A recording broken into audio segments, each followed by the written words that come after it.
السلام علیکم۔ 14 اگست وہ دن تھا جب پاکستان ایک الگ ریاست بنا اور اس طرح ہندوستان پر برٹش رول جو 200 سال سے تھا وہ ختم ہو گیا۔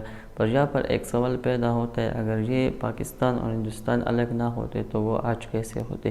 اس کو آج ہم ایکسپلین کریں گے، تو ویڈیو کو اینڈ تک دیکھیں۔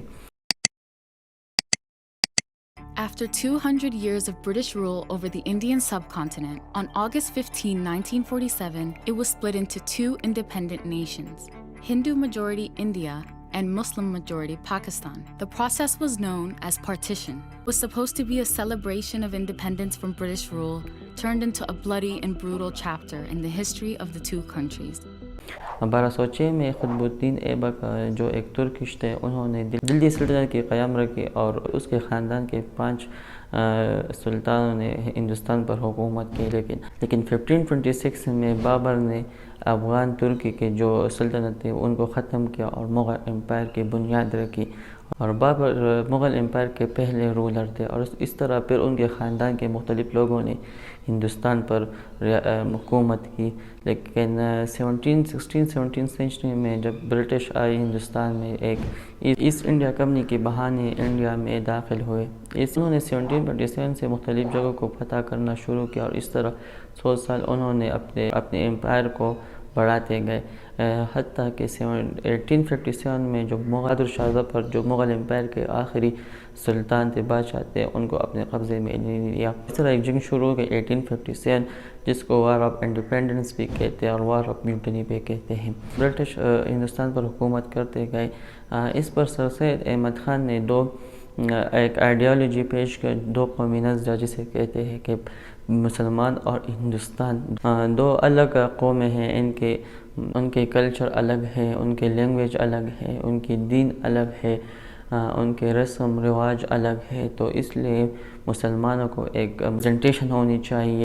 مسلمانوں اور ہندوؤں کو پولیٹیکل ایکٹیویٹیز میں کوئی انٹرسٹ نہیں تھا، نہ وہ پارٹ لے رہے تھے، تو اس لیے ایک ریٹائر سول سرونٹ AOU نے ایک پولیٹیکل پارٹی کی بنیاد رکھی، جس کو آل انڈیا نیشنل کانگریس کہا جاتا تھا، جو مسلمانوں، ہندوؤں اور ادر مائنورٹیز کو ریپریزنٹ کر رہے تھے۔ لیکن بعد میں یہ پارٹی بیاس ہو گئی اور وہ صرف ہندوؤں کو ریپریزنٹ کرنے لگے، تو اس لیے مسلمانوں کو محسوس ہوا کہ ہمیں ایک الگ پولیٹیکل پارٹی بنانی چاہیے، اور اس طرح 1906 میں آل انڈیا مسلم لیگ بنائی گئی، جو مسلمانوں کے لیے ایک الگ الیکٹوریٹ کی ڈیمانڈ کر رہے تھے، جو بعد میں قرارداد لاہور اور پھر پاکستان بنی۔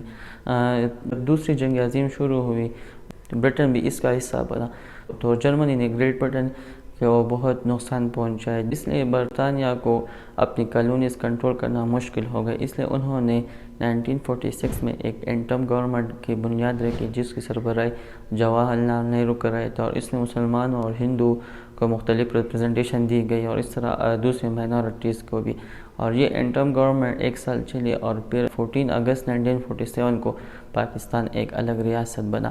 اس کی ہسٹری بہت ڈیپ ہے، اس لیے میں نے تھوڑا سا اوور ویو دیا۔ سب سے پہلے اگر ہم پاپولیشن کو دیکھیں تو دنیا میں سب سے ٹاپ پر ہے چائنا، جس کی پاپولیشن ہے 1,039 کروڑ، اور دوسری نمبر پر ہے انڈیا، جس کی پاپولیشن ہے 1,032 کروڑ۔ اگر ہم اس کے ساتھ پاکستان اور بنگلہ دیش کی پاپولیشن ایڈ کر لیں تو پاکستان کی پاپولیشن ہے 23 کروڑ 35 لاکھ، اور بنگلہ دیش کی پاپولیشن ہے 16 کروڑ 26 لاکھ۔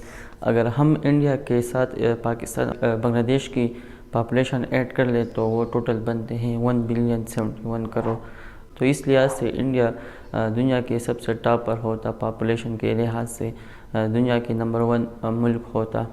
اکانومی، انڈیا دنیا میں 6 نمبر پر ہے اکانومی کے لحاظ سے، GDP ریٹ کے لحاظ سے 3.17 ٹریلین ڈالرز، تو اگر ہم اس کے ساتھ پاکستان اور بنگلہ دیش کی ایک GDP ریٹ ایڈ کر لے، پاکستان کی GDP ریٹ ہے 373 بلین ڈالرز، اور بنگلہ دیش کے GDP ریٹ ہے 440 بلین US ڈالرز، تو اگر ہم کو انڈیا کے ساتھ ایڈ کر لیں تو ٹوٹل بنتے ہیں 3.83 ٹریلین ڈالر، اور تو اس سے انڈیا UK کو کراس کر لے گی، جس کے ٹوٹل GDP ریٹ ہے 3.19 ٹریلین ڈالر۔ تو اب ہماری دنیا کی سب سے 5ویں بڑی GDP ریٹ ہوتی، اکانومی ہوتی۔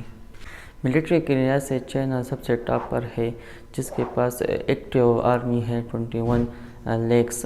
دوسری نمبر پر ہے انڈیا، جس کے پاس 14 لیکس ایکٹیو آرمی ہے۔ اگر ہم اس کے ساتھ پاکستان اور بنگلہ دیش کی ملٹری ایڈ کر لیں تو وہ ٹوٹل بنتی ہے 22 لیکس 81,000، جس سے اس لحاظ سے انڈیا دنیا کے سب سے ٹاپ پر ہوتا، جس کے پاس سب سے زیادہ ایکٹیو آرمی ہے۔ گیمز دیکھ لیں تو سب سے زیادہ پاکستان اور انڈیا کے پلیئرز ٹاپ پر ہوتے ہیں۔ اگر پاکستان اور انڈیا ایک ہوتے تو ہمیشہ پاکستان اور انڈیا ٹاپ پر ہوتے۔ پاکستان نے 150 ورلڈ کپ جیتا ہے اور انڈیا نے 2، تو اس طرح ہمارے پاس اب 3 50 ورلڈ کپس ہوتے۔ ہاکی میں پاکستان نے 4 ورلڈ کپ جیتے ہیں، انڈیا نے 1، تو ہمارے پاس 5 ہاکی ورلڈ کپس ہوتے۔ اور اگر ہم اولمپکس دیکھ لیں تو انڈیا نے اب تک 10 گولڈ میڈل جیتے ہیں اور پاکستان نے 3، تو گولڈ میڈل کے لحاظ سے ہمارے پاس اب 13 گولڈ میڈلز ہوتے۔ اور لاسٹ بٹ ناٹ لیسٹ سب سے بڑا ایشو کشمیر ایشو۔ اگر پاکستان اور انڈیا الگ نہ ہوتے تو اب کشمیر ایشو نہ ہوتا، اور کشمیر ایشو بہت بڑا ایشو ہے، جس کی وجہ سے پاکستان اور انڈیا کے درمیان 4 وار ہوئے ہیں، جس کی وجہ سے ملک میں انسٹیبلٹی ہے، ٹیررزم کے پرابلم ہے، اور ملک کا بہت سارا بجٹ ڈیفنس پر خرچ ہوتا ہے۔ پاکستان ڈیفنس پر $7 بلین لگاتا ہے، جبکہ انڈیا $60 بلین اینول لگاتا ہے۔ اگر یہ پاکستان اور انڈیا ایک ساتھ ہوتے تو اتنا زیادہ اماؤنٹ ڈیفنس پر نہ لگتا، بلکہ مختلف جگہوں پر لگتا، جس طرح ایجوکیشنز ہے اور دوسرے ادر انسٹیٹیوشنز ہے، اس پر زیادہ پیسے لگتا، تو اس طرح ہم دونوں گروتھ کر رہے ہوتے، یا اس طرح ہمارا ملک گروتھ کر رہا ہوتا، پر انفارچونیٹلی ایسا کچھ بھی نہیں ہے۔ اگر آپ کو کیا لگتا ہے، اگر پاکستان اور انڈیا اگر الگ نہ ہوتی تو کیسے ہوتے؟ آپ اپنی رائے کو ہمارے ساتھ شیئر کر لیں۔ کوئی ویڈیو انفارمیٹیو لگی ہے تو مزید اس طرح ویڈیوز کے لیے ہمارے چینل کو سبسکرائب کر لیں۔ Thank you so much.